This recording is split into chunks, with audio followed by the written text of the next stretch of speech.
belajar, memberikan seluruh berkhidmat. Mungkin tidak banyak yang bisa seperti yang pertama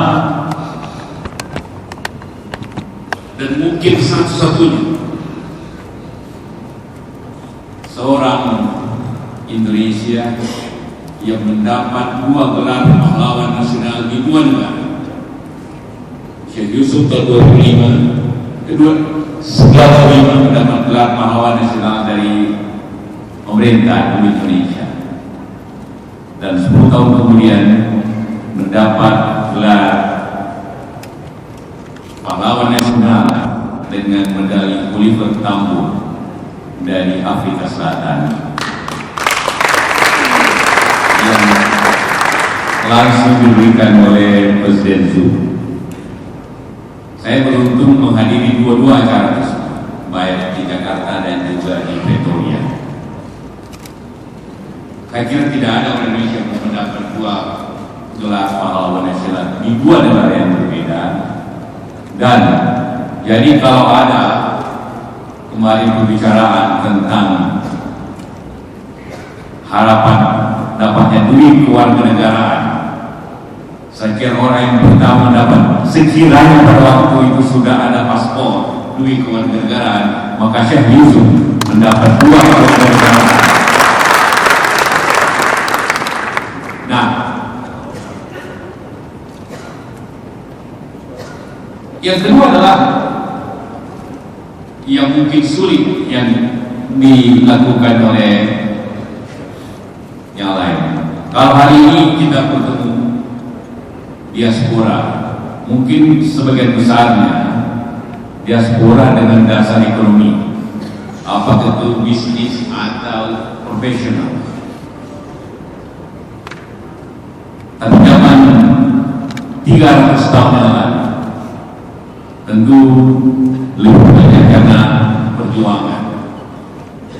Syekh Yusuf seorang ulama besar, seorang pengarang, seorang dai, seorang filosof, dan juga ilmuwan sekaligus pahlawan pertempuran.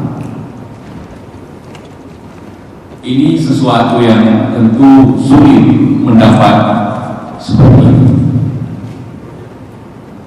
Hal yang kedua, apabila berbicara tentang ulama, hampir semua ulama di Indonesia itu berdakwah dari barat ke timur. Ulama tentu penyebar Islam datang dari Arab ke India, ke Sumatera, ke Jawa, dan selanjutnya ke timur. Hampir semua begitu. Dia mungkin satu-satunya atau tidak banyak berdakwah dari timur ke barat.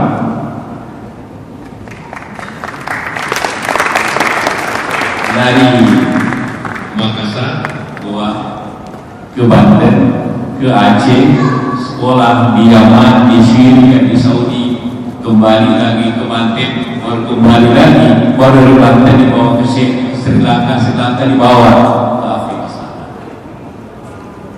Ini suatu garis perjalanan yang luar biasa. Kemudian dari sejarahnya, dia pada dasarnya penuntut ilmu yang hebat.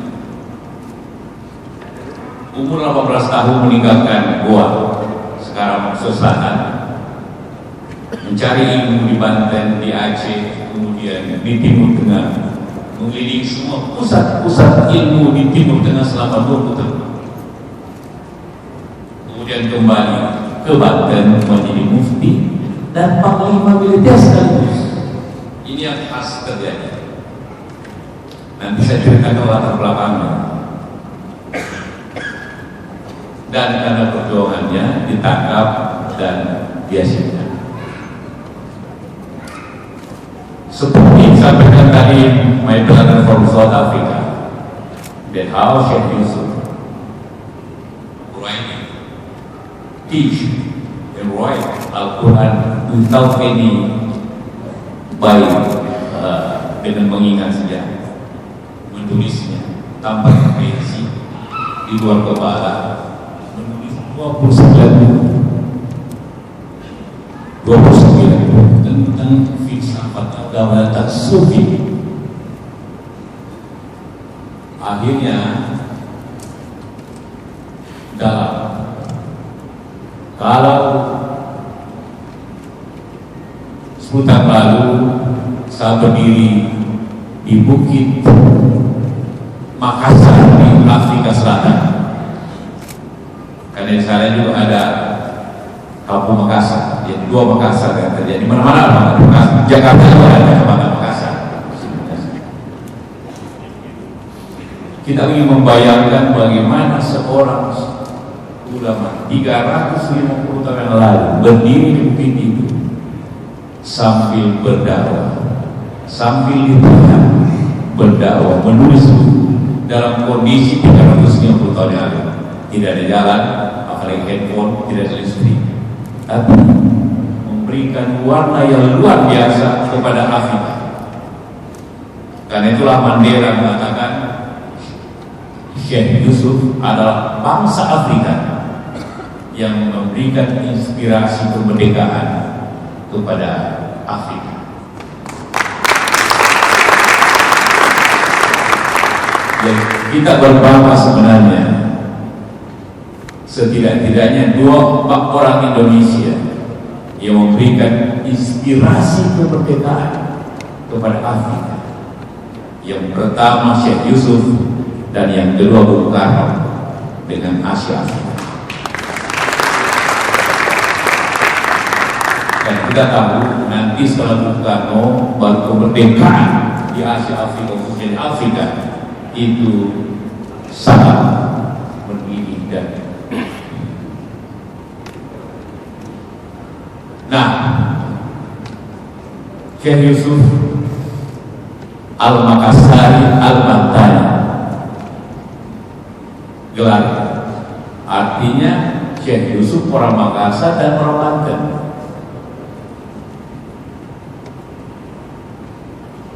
Dia, saya kira tidak ada orang Indonesia yang mempunyai 4 makam yang dihormati. Jelas makamnya sekarang masih di Afrika Selatan. Ada makamnya di Makassar, ada makamnya di Banten, dan ada makamnya di Sri Lanka. Semua dianggap benar. Ya walau yang paling benar saya tahu yang mana. Ceritanya yang pada saat dibawa kembali sampai Sri Lanka dimakamkan sebentar, mungkin rambutnya atau bagiannya. Sampai di Banten dimakamkan lagi. Setelah itu diangkat lagi ke Makassar. Jadi pada makam dia akan makan bersama orang hormati. Tapi satu hal juga penting di hubungan kita dengan Indonesia. Orang melupakan Syekh Yusuf sampai dengan apartheid selesai.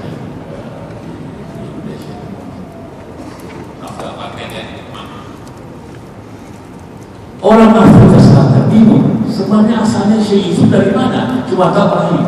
Dan waktu dia masuk Melayu, Malaysia, dikira Malaysia.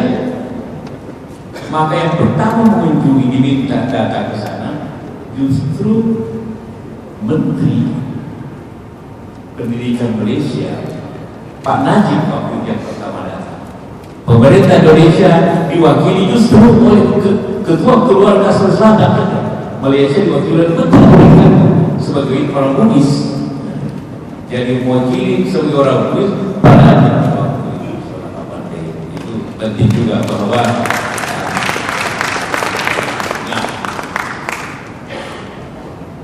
ini juga ingin saya sampaikan cara-cara diaspora dan kenapa.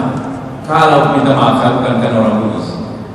Kalau diaspora yang paling sebenarnya yang ada hubungannya misi dan kekuasaan itu diaspora yang dilakukan oleh para orang Bugis Makassar. Karena itu Indonesia sekitar berapa tiga yang bukan orang Bugis ya. selama Johor, sekarang Perdana Menteri Malaysia, Wakil Perdana Menteri Melaka, semua itu pada orang Bugis.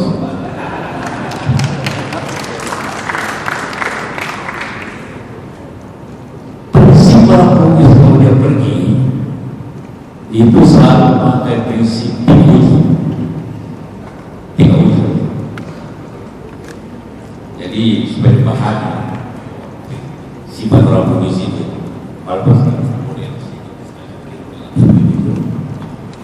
prinsip pertama memakai ujung lirik. Karena itu orang Bugis pertama berbicara, meyakinkan orang, berdiplomasi, itu ujung lirik. Kalau tidak minta maaf, memakai ujung lirik, kawin.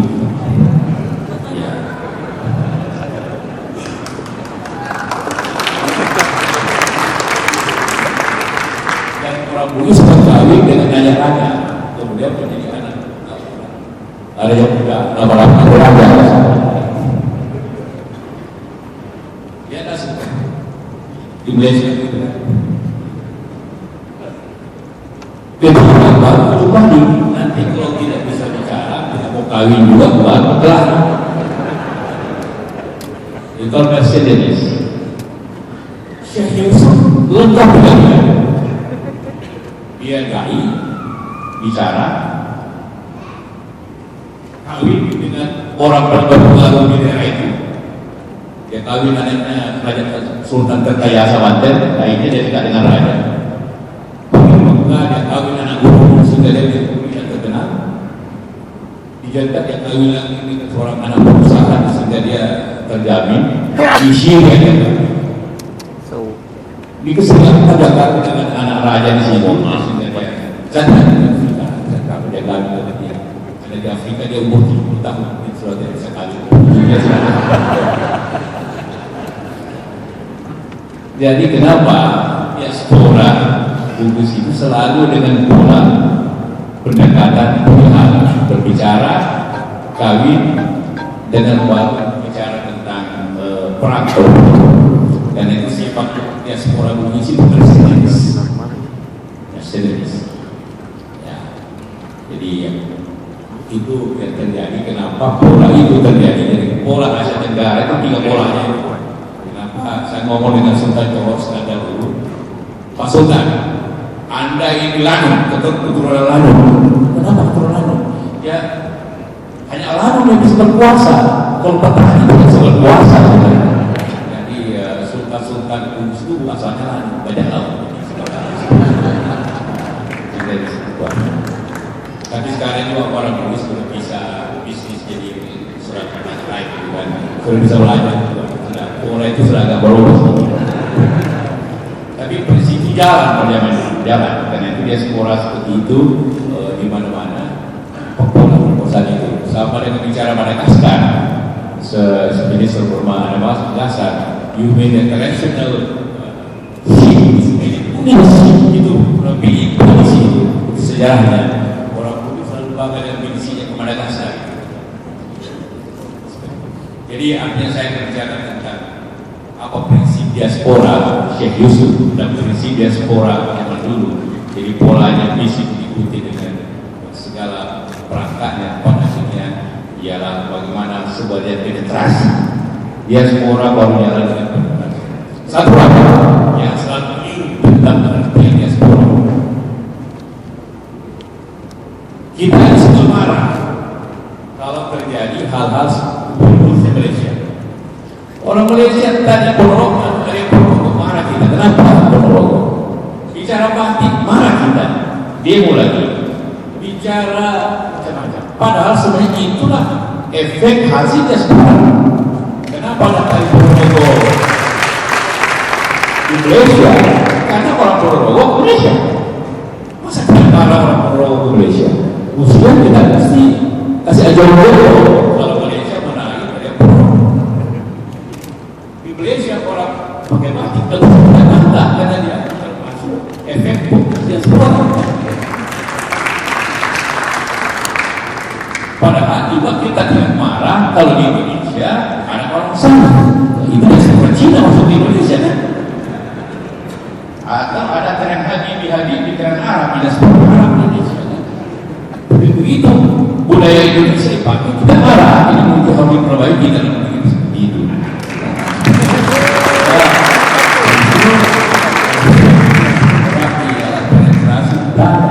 Penetrasi bisnis, penetrasi keilmuan dan sebagainya. Hal itu jangan curiga. Perlu dirumuskan seperti itu untuk jadi bahagia bahwa efek terus begitu. Itu harapan saya, mudah-mudahan hal ini menjadi lebih positif. Jadi kalau diaspora itu dalam bahasa Inggrisnya, kalau bahasa Cina-nya, bapak-bapak wakial. Wakial. Jadi mudah-mudahan ini menjadi bagian daripada. Jadi kalau sekarang orang bicara globalisasi, sebenarnya kita sejak dulu bicara global sebenarnya. Terima kasih atas kesempatan ini, dan tentu saya